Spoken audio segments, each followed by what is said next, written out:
வணக்கம். துயரத்தின் துயரம் தாழ முடியாத துயரத்தில் இன்றைக்கி தமிழகம் எங்கும் மேய்ந்து கொண்டிருக்கிற தமிழர்கள்.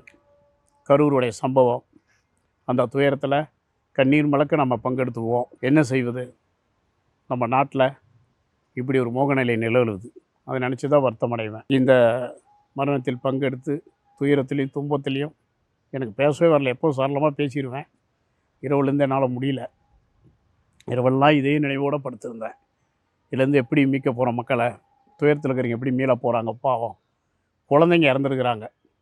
அந்த குழந்தைங்களோட இறப்பு பெற்றோர்களோட அந்த தாத்தா பாட்டி எத்தகைய துன்பத்துக்கும் துயரத்துக்கும் துடிச்சிருப்பாங்க. அந்த வயதான முதியவர்கள்லாம் சொல்லியிருப்பாங்க. பிள்ளைங்களை கூட்டிகிட்டு போவதுன்னு கூட தடுத்துருப்பாங்க. இவங்க ஆர்வ மிகுதியில் கேட்டிருக்க மாட்டாங்க. குழந்தைங்களை கொண்டு வந்துட்டாங்க. இதே விஜய் சார் கூட பெண்கள் குழந்தைங்களாம் வரக்கூடாதுன்னு சொல்லியிருக்கிறாரு. அதனால தான் அந்த மரணமே கம்மியாக நிகழ்ந்துருக்குது. குழந்தைங்க நிறையா கூட்டிகிட்டு வந்துருந்தான்னு வைங்க, இன்னும் பெரிய மரணங்கள் ஏற்பட்டிருக்கும். இதில் பாருங்கள், குழந்தைங்களும் பெண்களும் தான் அதிகமாக இருந்திருக்கிறாங்க. ஏன்னா ஆண்கள் கொஞ்சம் வலிமை மிக்கவர்கள். அந்த இறப்பு சதவீதம் பார்க்கும்போது தெரியுது, கொஞ்சம் குறைவு. பெண்களும் குழந்தைங்களும் இறந்துருந்தா இதே தடுத்திருந்து அவர் கோரிக்கை வச்சவாசி தான் அந்த இறப்புகள் குறைஞ்சிருக்குன்னு நான் நினைக்கிறேன். இல்லைனா எல்லா குழந்தைங்களும் தூக்கிட்டு வந்துருந்தான்னு வைங்க, இன்னும் பெரிய துயரமாக இருக்கும். இப்படி அவர் சொல்லியிருந்தோம், அந்த ரசிகர்கள் கேட்காம அது கேட்காதது ஏன்னு உங்களுக்கு எதுவும் அது இருக்காயா? அது இயல்பு தானே. ஒரு உச்சத்தில் இருக்கிற நடிகரை பார்க்கணுங்கிற ஆர்வம், மனக்கட்டுப்பாடு இல்லாத விஷயம். நாங்கள் எல்லாமே ப்ரோட்டோகால் ஃபாலோ பண்ண சொல்லி தான் இது பண்ணியிருக்கோம். ஆனால் மக்கள் வந்து கடைப்பிடிக்கலை அப்படின்னு மக்கள் மேலே ஒரு குற்றச்சாட்டு. நீங்கள் போலீஸை கேட்டால் மக்களை சொல்லுவாங்க, மக்களை கேட்டால் போலீஸை சொல்லுவாங்க. நம்ம அதுக்குள்ளே போக வேண்டாம். ஒருத்தர் அரசுக்கு ஆதரவாக சொல்லுவாங்க, ஒரு அரசுக்கு எதிராக இருப்பாங்க. எல்லாம் சேர்ந்தது தான் அரசியல். நம்ம மக்களுக்கு என்ன சொல்ல போகிறோங்கிறது தான் நம்மளுடைய. இப்போ நம்ம பிள்ளைங்களுக்கு நம்ம மக்களுக்கு என்ன சொல்ல போகிறோம் அறிவுரைங்கிறது தான் முக்கியம். தவிர்த்துக்கணும். இந்த மாதிரியெல்லாம் நம்ம ஒரு கூட்டம் இருக்கிற இடத்துல பெரியவங்க நேற்றே தடுத்துருப்பாங்க. போகாதீங்கப்பா அப்படின்னு பெரியவங்க அறிவுரை. ஏன்னா பெரியவங்களே இல்லை பாருங்கள், எல்லாம் இளைஞர்கள். இந்த கூட்டத்தை பார்த்தீங்களா, நிறைய இளைஞர்கள் தான். பெரியவங்களாம் தடுத்துருப்பாங்க. போயிட்டு எதுவும் இதாகிடாதீங்க அப்படின்னு தடுத்துருப்பாங்க. ஆர்வம் மிகுதியில் கேட்டிருக்க மாட்டாங்க. மற்ற கட்சிக்கு நபர்கள்லாம் சொல்கிறாங்க, விஜய் அவர்கள் தாவைக்க தலைவர் வந்து அறிவுறுத்தணும், அவர் எதுவுமே சொல்ல மாட்டேங்கிறாரு. அந்த இல்லை, அவர் சொல்லியிருக்காரு. கவர்மெண்ட்டும் நிபந்தனைகள்லாம் போட்டிருக்காங்க. இந்த மாதிரிலாம் இருக்கக்கூடாதுன்னு போட்டிருக்கிறாங்க. அவரும் பெரியவங்க, குழந்தைங்க, உடல் நலமுற்றவங்க, சிறுவர்கள் எல்லாம் வரக்கூடாது, பெண்கள்னால் விஜய் சாரும் சொல்லியிருக்கிறாரு. அவரும் மீதியில் கேட்க மாட்டாங்க. இப்போ மதுபாட்டு மேலே மது இருந்தனால் நாட்டுக்கும் வீட்டுக்கும் எல்லாத்துக்கும் உயிருக்கும் கேடுன்னு இருக்குது. குடியாமல் இருக்கிறாங்களா? கேட்க மாட்டாங்க. இது அப்படி தான். இது சில இந்த மது மோகம், இந்த சினிமா மோகம், இதெல்லாம் நம்ம மனசு ஆட்டி படைக்கும். இதெல்லாம் கேட்குற வயசு கிடையாது அவங்களுக்கு. சவுக்கு சங்கர் அவங்க வந்து அரசை வந்து குறை சொல்கிறாங்க. அரசு தான் முழு காரணம். சவுக்கு சங்கர் சார் வந்து ஏற்கனவே கொஞ்சம் ஆதரவாக தான் இருந்தார். ஏன்னா சீமானை கூட இந்த கட்சி தொடங்கினது விஜய் திட்டத்துக்காக அவனை கூட கேட்டிருந்தார். ரெண்டாவது அவர் நிறைய அரசால் பாதிக்கப்பட்டிருக்கிறவ. ஜெயிலுக்கெல்லாம் போனாங்க, எதாவது அடிச்சிட்டாங்க, கையெல்லாம் உடச்சிட்டாங்கன்னு கூட நம்ம அவர் அறிக்கை சொல்லிகிட்டு இருந்தது. ஜெயிலுக்கு அவர் கூட்டி போனதெல்லாம் பார்த்தோம். அவர் வீட்டில் ஏதோ இந்த துப்புர தொழிலாளர்கள்லாம் அசுத்தம் பண்ணாங்க. அவருக்கு ஒரு மனவேதனை உண்டு. அந்த பாதிப்பை அவர் இந்த நேரம் வெளிப்படுத்துவார். அது அப்படி தான் இருக்கும் அந்த கருத்து. நம்ம அதுக்குள்ளெல்லாம் போக வேண்டாம். ஒருத்தர் ஆதரவாக வைப்பாங்க, ஒருத்தர் விஜய் நன்றி இது கூட சொல்லாமல் போயிட்டாரு அப்படிங்கிறாங்க. இதெல்லாம் நம்ம பேச வேண்டாம். நம்ம மக்களுக்கு, நம்ம பிள்ளைங்களுக்கு என்ன சொல்ல போகிறோம்? நம்ம இப்போ பல தரப்பு கட்சிக்காரங்க வந்து நேரில் போய் பார்க்குறாங்க. விஜய் அவர்கள் இங்கேருந்து சென்னை கிளம்பிட்டாரு அப்படின்ற மாதிரி சொல்லப்படுது. ஏன் அவர் வந்து போய் பார்க்கல? இன்னொரு நெரிசல் ஏற்படுமில்ல. நான் தான் சொல்கிறேன், இதெல்லாம் பேசாதீங்கன்னு. ஒருத்தர் ஆதரிப்பாங்க, ஒருத்தர் எதிர்ப்பாங்க. அது வேண்டாம் நமக்கு. இப்போ சொல்கிறாங்க, அந்த இடத்த அரசு கொடுத்துருச்சு வேணும்னே நெருக்கடினாரு. அப்படி எப்படிக்க வரும் கேள்வி? நெருக்கடி கொடுத்தா நம்ம ஏற்றுக்கலாமா? நமக்கு தெரியுமில்ல.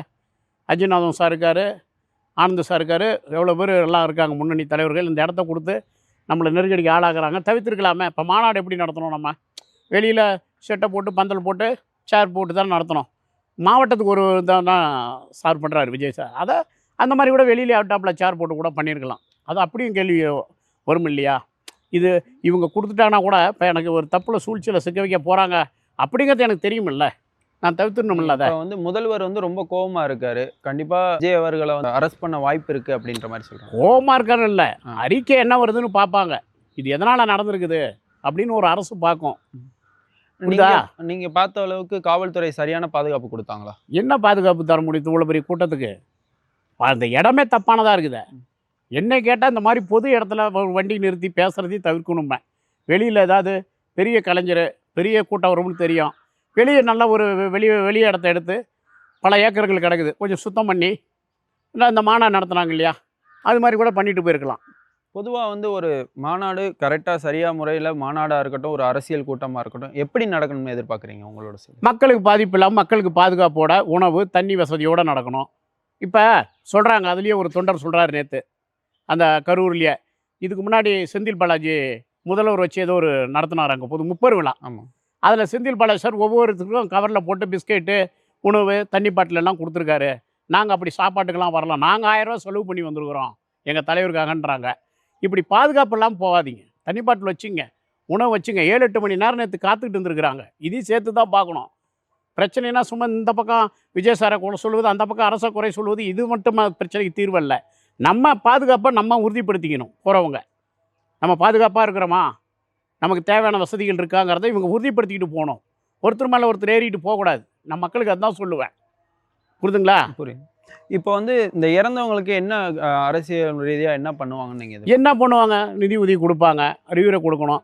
இதிலேருந்து ஒரு பாடத்தை கற்றுக்கணும். இனிமேலாவது இந்த திருமுனை கூட்டங்கள், மக்கள் கூடுற இடத்துல மீட்டிங் வைப்பது, போய் நடுவில் நம்ம பவரை காட்டுன்னு மரத்து மேலே ஒருத்தர் ஏறி நிற்கிறது, கோயில் மேலே செருப்பு காலோட ஏறுறது, டிரான்ஸ்பாரத்தில் ஏறுறது, இதெல்லாம் தவிர்த்துக்கணும். நம்ம நெருக்கடியான நிலைக்கு நம்ம அரசு அனுமதிக்கக்கூடாது.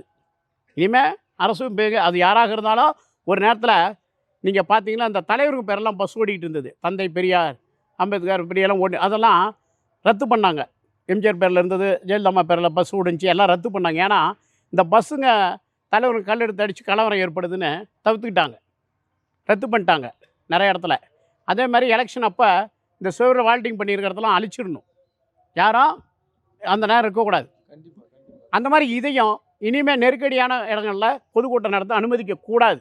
நீ ஒவ்வொரு பகுதியெல்லாம் ஒதுக்கின அரசு ஒரு 10 ஏக்கரா 20 ஏக்கரா, இப்போ மதுரைனா தமுக மைதானம், அப்படி தமுக மைதானத்தை மீறி கூட்டம் வரும் தெரிஞ்சால் இன்னும் கொஞ்சம் அவுட் ஆஃப் இப்படி ஒதுக்கணும், தவிர்த்துக்கணும். மக்கள் கூடுற இடத்துல தவிர்த்துக்கணும். இனிமேல் அவங்களுக்கு தண்ணி வசதி, உணவு வசதியோடு தான் நடத்தணும். ஒன்று சாப்பாட்டுக்காக வந்த கூட்டம்னு சொல்லி சாப்பாட்டுக்காகலாம் ஒருத்தன் வரமாட்டான் ஊர் விட்டு. இங்கேருந்து சேலத்தில் மதுரைக்கு போவானா சாப்பாட்டுக்காக? இப்படிலாம் சொல்லாமல் சாப்பாடு போடுங்க, கொடுங்க, தண்ணியை கொடுங்க. சோத்துக்காக ஒருத்தன் மதுரையில் மாநாடு நடக்குதுன்னா தமிழ்நாட்டிலேருந்து எல்லாம் சோத்துக்காக வரமாட்டான், ஒரு வேளை சாப்பாட்டுக்கு. அந்த கட்சி கொள்கைக்காகவும் அந்த தலைவருக்காகவும் தான் வருவாங்க. நீங்கள் சாப்பாடு கொடுங்க, எல்லாருக்கும் தண்ணி வசதி பண்ணி கொடுங்க, பாத்ரூம் வசதி பண்ணி கொடுங்க, உறுதிப்படுத்துங்க பாதுகாப்பை. நான் அப்படி தான் சொல்லுவேன். அந்த பாதுகாப்பு உறுதிப்படுத்துறதுல கெத்து பார்க்காதீங்க. தொண்டர்களும் சரி, சும்மா அதை கெத்துன்னு நினச்சிக்கிட்டு பேசாதே. அது உங்கள் உயிர். குழந்தைக்கு சோறு இல்லைனா என்ன ஆகும்?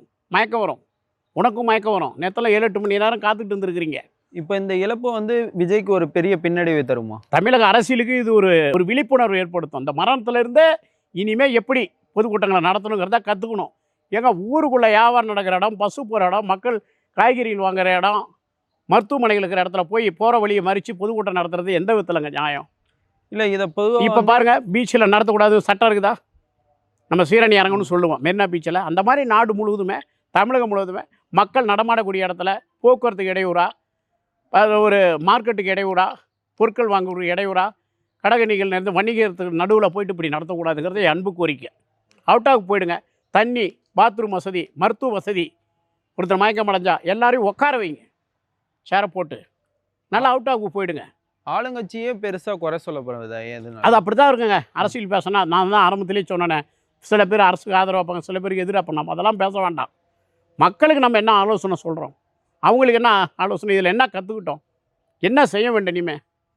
இல்லை கோர்ட்டு கூட தலையிடலாம். யாராவது பொதுநல வழக்கு போட்டு கூட மக்கள் நடமாட இடத்துல இந்த மாதிரி இந்த பிரச்சாரங்கள் தவிர்க்கப்பட வேண்டும். இப்போ அந்த கூட்டத்தோட என் கூட்டம் பெருசுங்கிற மாதிரி இப்போ நடத்திட்டு இருக்கிறாங்க. ஆளாளுக்கு உன் கூட்டம் பெருசா, என் கூட்டம் பெருசா, எனக்கு பார்த்து எவ்வளோ பேர் வருவாங்க, எனக்கு பார்த்து எவ்வளோ பேர் வருவாங்க.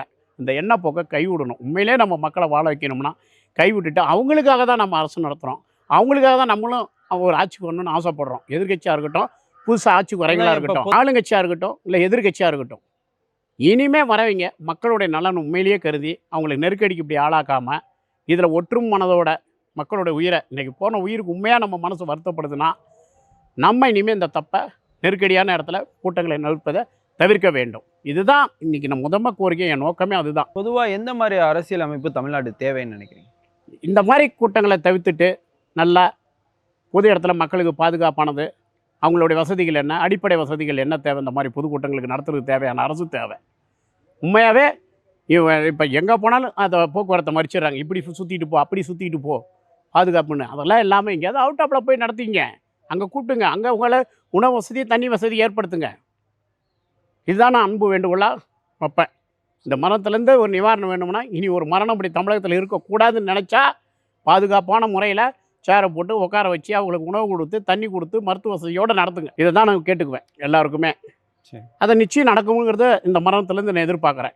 அதிகாரிங்க நேரம் ஆலோசனை பண்ணியிருப்பாங்க. இந்த சிந்தனை நிறைய பேருக்கு வந்திருக்கும். பொதுவாக கண்டிப்பாக அது நடக்குங்கிறது தான் என்னுடைய கருத்து. மக்கள் பாதுகாப்பாக இருக்கணும். மக்களுக்கு நான் சொல்லக்கூடியது, முடிஞ்ச அளவுக்கு இந்த மோகங்கள்லாம் தவிர்த்துங்க. உங்கள் பயணம் பாதுகாப்பானதுங்கிறது உறுதியானதாங்கிறத உறுதிப்படுத்தி போங்க. உங்கள் கையில் தான் இருக்குது. அதை தான் சொல்லுவேன். இப்போ நானே ஒரு பயணம் செய்வேன். நடுராத்திரி பயணத்தை நிச்சயமாக தவிர்க்க பார்ப்பேன். முடிஞ்ச அளவுக்கு முத நாளே போய் சேர்ந்துருவேன் அந்த ஊருக்கு. மறுநாள் நிகழ்ச்சியை முடிச்சுட்டு பகலில் கிளம்பி சென்னைக்கு வந்துடுவேன். பாதுகாப்பை தான் நான் உறுதிப்படுத்திக்குவேன். நான் எங்கள் பிள்ளைங்களுக்கே சொல்லுவேன், அடித்து பிடிச்சி ஓடாதீங்க.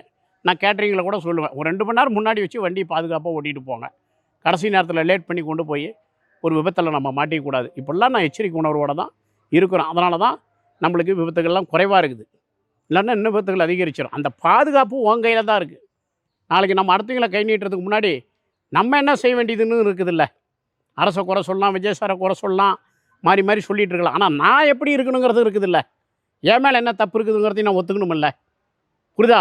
தனி மனித ஒழுக்கம், பாதுகாப்பு உன் கையில் தானே இருக்குது. இன்றைக்கி யார் தருவா உயிரை? அதனால் நம்ம கையிலேயும் அந்த பொறுப்பு இருக்குதுங்கிறத மக்களும் ரசிகர்களும் உணர்ந்து நடந்து கொள்ள வேண்டும் என்பதை என்னுடைய தாழ்மையான கருத்து.